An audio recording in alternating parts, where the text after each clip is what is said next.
వందలేళ్ల క్రితం ఆ కొండ అవతల ఒక రాజ్యం ఉండేది. ఆ రాజ్యం గెలవాలంటే సముద్రాన్ని దాటాలా. కానీ ఆ కొండ మీద ఒక సైన్యం ఉండేది.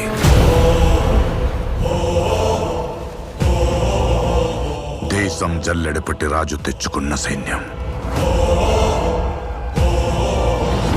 కులం లేదు, మతం లేదు, భయం అసలే లేదు.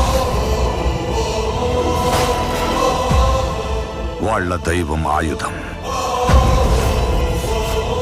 వాళ్ళ ఆయుధం ధైర్యం.